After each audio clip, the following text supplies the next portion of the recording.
नमस्कार. लक्ष्मीच्या पावलांनीमध्ये आपल्याला येणाऱ्या भागात एक जबरदस्त असा ट्विस्ट पाहायला मिळणार आहे. कलाचा झालेला अपमान तिला अजिबात सहन होत नसतो. माझ्या चारित्र्यावरती तुम्ही संशय घेतला, या गोष्टीची किंमत तुम्हाला एक दिवस नक्की चुकवावी लागेल असं म्हणून ती तिथून निघून जाते. ती गेल्यानंतर सरोज म्हणते, माझ्याच घरात येऊन मला एवढा माज दाखवते आणि मलाच धडा शिकवण्याची हिची मोठी हिंमत आली आहे आणि हिला मी माझ्या घरात टिकू बरी देणार असं म्हणत ती गेल्यानंतर ती स्वतःशी बोलू लागते. इकडे आपली आई आपल्याशी बोलत नाही, ह्या गोष्टीचा रागही त्याने कलावरतीच काढला. तुझ्यामुळेच सगळं झालं, तू मला उठवलं नाही, मला मुद्दाम तुझ्याजवळ झोपू दिलं आणि त्यामुळे आईने ते सगळं पाहिल्याने माझी आई माझ्याशी बोलत नाही. ह्या सगळ्या गोष्टींना कारणीभूत फक्त तूच आहे. तेव्हा ती त्याच्याशी भांडते की तू सगळं काही माझ्यावरच का लोटतोय, तुझी आई तुझ्याशी बोलत नाही, ह्या गोष्टीचाही तू माझ्यावरतीच माज दाखवत आहेस आणि मी काहीही केलं नसताना सगळेजण माझ्यावरच रागवत आहेत असं बोलून कलाचं मन खूप दुखलेलं असतं. ती आबांजवळ जाते, आबांना सांगते, मला माझ्या आईची वडिलांची खूप आठवण येते, मी 2-3 दिवस त्यांच्याकडे जाऊन येऊ का? आबा म्हणतात, ठीक आहे, जा तू.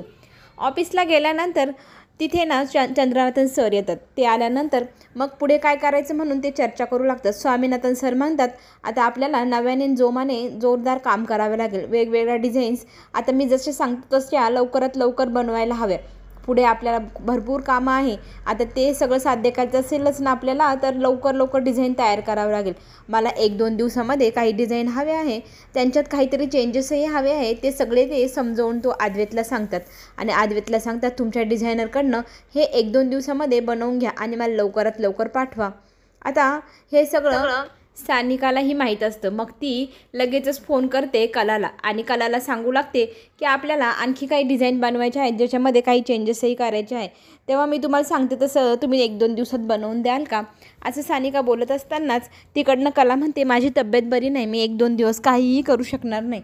पण ती म्हणते, खूप अर्जंट आहे, सरांना मोठी ऑर्डर आली आहे, ते सगळं करावंच लागेल, 1-2 दिवसात बघ ट्राय करून. तेव्हा ती म्हणते, माझी तब्येत जर बरी झाली तर मी नक्कीच बनवून देण्याचा प्रयत्न करेल, पण जर नाही झाली तर नाही बनवणार. पण तिला रिक्वेस्ट करते, मॅडम 2 दिवसाचा अवधी दिला आहे, आपल्याला 2 दिवसात काहीतरी करावंच लागेल, प्लीज माझ्यासाठी ट्राय करा, 2 दिवसात झाल्याच पाहिजे. असं सगळं चेंजेस वगैरे ती सगळं समजावून सांगते आणि अद्वैतलाही ती सांगत असते की मॅडमची तब्येत बरी नाही, त्या 1-2 दिवस बनवू शकणार नाही, नंतर त्यांची तब्येत बरी झाली की मग बनवतील. पण आता हा विचार करते, तिला काय झाले न बनवण्यासाठी? मग तो म्हणतो, ठीक आहे. घरी आल्यानंतर तो सगळीकडे पाहू लागतो, कला त्याला कुठेही दिसत नाही. जेवणाची वेळ होत आली तरीही इकडे तिकडे शोधाशोध करूनही ती कुठे नजरेला पडलीच नाही. मग त्याला लक्षात येतं. मग तो अंजूला विचारतो, तुझी मॅडम कुठे आहे? आज इथे मध्ये करायला आली नाही, बडबड करायलाही आली नाही. तेव्हा अंजू काहीही बोलत नाही. आबा मात्र हसता आणि म्हणता, तिला तिच्या आईवडिलांचे खूप दिवस झाले आठवण येत होती, मग रडत होती ती, तिला मी मग माहेरी पाठवलं आहे. काही काम होतं का तुझं? अंजूला सांग, तुला अंजू देईल. आणि का बायकोची आठवण येत असेल तर बायकोला भेटायला मागे तिच्याकडे जा. तेव्हा तो आबांना म्हणतो, काही आबा, काही नाही, माझं काही काम नव्हतं, मला दिसली नाही ती म्हणून मी विचारलं. तेव्हा त्याच्या लक्षात येतं, हिला खूप मोठी ऑर्डर दिली आहे ना, बहुतेक डिझाईन काढायला इथे अडचण येत असेल, म्हणूनच माहेरी गेली असावी बरी. माहेरी त्याच्यासाठीच तर निवांत डिझाईन वगैरे काढून मला बनवून देईल. इकडे ती माहेरी गेल्यानंतर तिच्या वडिलांशी मनमोकळेपणाने बोलू लागते. सगळं घडलेलं सांगू तर शकणार नाही, पण ती वडिलांना सांगते, मला प्रत्येक गोष्टीमध्ये सगळ्यांसमोर तारेवरची कसरत करावी लागते, स्वतःला सिद्ध करावं लागतं. मी फसवणूक केली नाही ही वारंवार मला सगळ्यांसमोर सांगावं लागतं. मी खूप थकले, दमले, हारले. मी आता प्रत्येक गोष्टीला सामोरे जाऊन प्रत्येकाला किती वेळा सांगू मी तुमची फसवणूक केलेली नाही. असं सगळं सांगून मी खरंच बाबा खूप दमले. मला ना आता दमायला होतं. असं वाटतं एखाद्या ठिकाणी जावं, इतकं रडावं आणि पूर्वीसारखं सगळं परत मिळवावं. तेव्हा तिचे बाबा सांगतात, तू आमचा कणा आहेस, खंबीर राहा आणि इतकं चांगली वाग का समोरच्यालाही तुझ्या चांगुलपणा दिसला पाहिजे आणि तुझी आठवण काढली पाहिजे. इकडे मात्र सरोजला भारी वाटत असतं. बरं झाली ती इडापिडा काही दिवसासाठी का होईना गेली. मला तर असं वाटतं तिला राग आला तर तिने कायमचं येऊच नाही घरामध्ये, आणि ती जर आली नाही तर आणखीनच उत्तम. लवकरात लवकर डिवोर्स त्यांचा दोघांचा करेल आणि मग लवकरच माझ्या अद्वैतसाठी दुसरी मुलगी बघेल, त्याचं लग्न लावेल आणि काही न बोलता ती पिढा घरातनं गेली. ह्या गोष्टीचाही आनंद तिला खूपच होत असतो. मग ती अद्वैतकडे जाते. अद्वैत मात्र विचारत असतो, हिला माहेरी जायचं आहे, डिझाईनही बनवायच्या आहे, पण आता 2 दिवस बरं नाही, मी बनवणारच नाही असाही निरोप दिला. नक्की हिचं चाललंय काय, काय भिनसलं काय असेल? मी तिला रागवलं म्हणून तर ती रागवून गेली नसेल ना, असाही तो विचार करत असतो. सरोज तिथे येते, त्याला म्हणते, काय झालं, कसला विचार करतोय तू तुझ्या बायकोचा? अरे नाही आली तर बरं होईल, कायमची तिला तिकडेच राहू दे, तू तिला घ्यायलाही जाऊ नकोस. इकडे दिवसांवर दिवस उलटत चालले. इकडे संगीता कलाला सांगू लागते की तुझं घर आहे तिथे तू जायला हवं, इतके दिवस उलटूनही गेले, तू अजून तिकडे जाण्याचा विचारही करत नाही, नक्की काय भिनसलं आहे, कोणी काय म्हटलं आहे का तुला?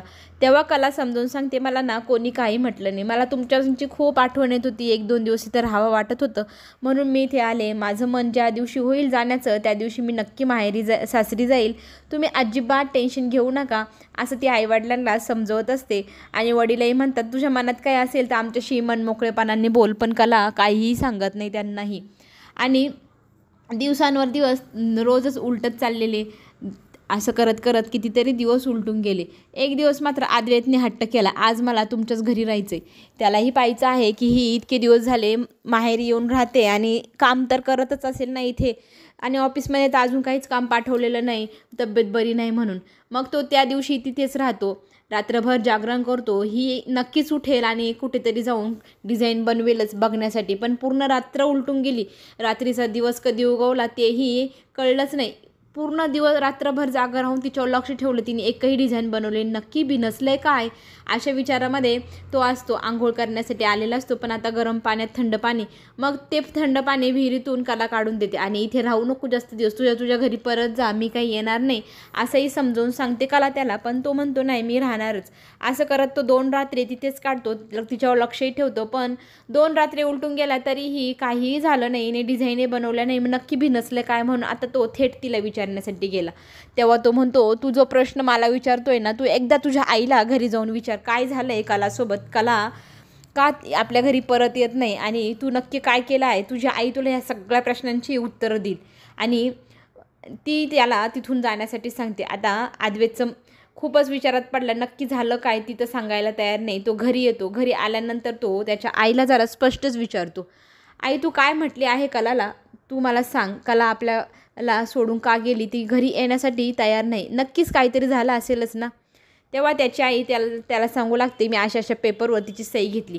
आता हे ऐकल्यानंतर त्याला खूप मोठा धक्का बसतो. आई तू फक्त तिच्या चारित्र्यावरती नाही तर माझ्याही चारित्र्यावरती संशय घेतला. तुझा मुलगा तुला असा वाटला का गं, एखाद्या मुलीच्या प्रेमात असं इतकं डुबून जायला आणि तिच्या अंगापर्यंत स्पर्श करणारा, तुझ्या संस्कारांवर तुला विश्वास नाही असं म्हणून. खरं तर तू तिच्यावरती जो संशय घेतला तो न कळतपणे मलाही लागू होतो आणि माझ्याही चारित्र्यावरती तू न कळतपणे शिंतोडे उडवले. मी तुला ना कधीच माफ करू शकणार नाही.